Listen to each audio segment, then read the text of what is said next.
Welcome to This Week in Education Law School Administrator's Guide, episode number 8. Each week, I share up-to-date court decisions on education law.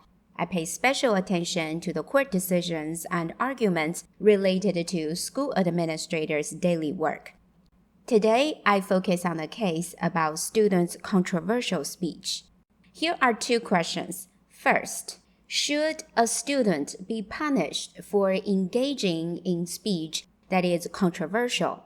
And second, is a school board liable for approving the student's suspension even though the school board had no knowledge of or not involved in the alleged constitutional violation? In this case, Jonathan Starbuck was a student in Williamsburg James City County Schools in Virginia. On February 15, 2018, the day after the school shooting at Marjory Stoneman Douglas High School in Parkland, Florida, that murdered 17 people and injured 17 others, Jonathan Starbuck engaged in a conversation with his classmates about the shooting. Starbuck made some remarks questioning the intent of the shooter, stating that the shooter would be capable of more harm had he wanted to, noting the shooter's possession of explosives and considering the time the shooter was left alone within the building unchallenged by local law enforcement. A teacher overheard the conversation and reported to the local police and school administration. The student was removed from the classroom for the rest of the school day. The school police officer investigated and cleared the teacher's report as unfounded because there was no threat made, no criminal offense occurred. That evening, an assistant principal informed the student's parent that their son faced a 2-day out-of-school suspension, and unspecified threats were the reason for the out-of-school suspension. After meeting with different school officials, including the assistant principal and a representative from the school board, the student submitted a written notice of appeal to the school board.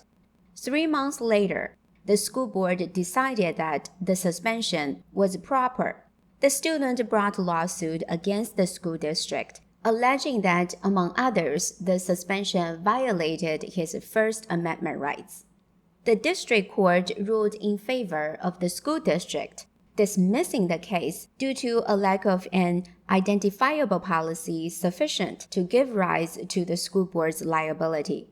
The student appealed to the Fourth Circuit Court. The circuit court reasoned that the student's remarks were factual, non-threatening statements about the tragedy that any student could have uttered in response to the news. The Fourth Circuit relied on the U.S. Supreme Court's 1969 decision on Tinker v. Des Moines, noting that for school officials to justify prohibition of a particular expression of opinion, they must be able to show that their action was caused by something more than a mere desire to avoid the discomfort and unpleasantness that always accompany an unpopular viewpoint. In this case, the student's remarks did not materially disrupt classwork or involve substantial disorder or invasion of the rights of others, were not indecent, lewd, vulgar, or promote illegal drug use, or communicate through a school-sponsored activity. Schools cannot silence students' factual, non-threatening remarks because they were controversial or upsetting ideas. To do so, it would be strangling the free mind at its source. Was the school board liable for approving the student's suspension, even though the school board may not have knowledge of or not involved in the alleged constitutional violation? The Fourth Circuit reasoned that local school boards in Virginia were treated as municipalities and had final policymaking authority over student suspensions. As a final policymaker, the school board's approval of the student suspension over protected speech was a decision of a body with final decision-making authority. and the school board was the moving force behind the unconstitutional action, even though the school board may not have the knowledge of or involvement in the alleged constitutional violation from the outset.